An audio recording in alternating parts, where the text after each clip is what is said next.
Here's another quick thing we did. We got a wagon wheel chandelier off Amazon, and then we just zip tied vines, fake flowers, and some dried amaranthus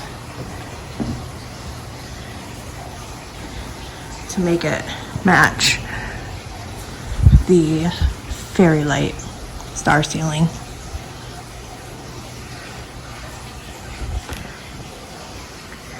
This chandelier is huge, and it is very low. If I walk under it, I will hit my head on the flowers. But eventually we're planning on putting a bathtub underneath, hopefully a clawfoot freestanding tub will go there. So, and then I want to put another star ceiling above it. But I will update you on that when it is done.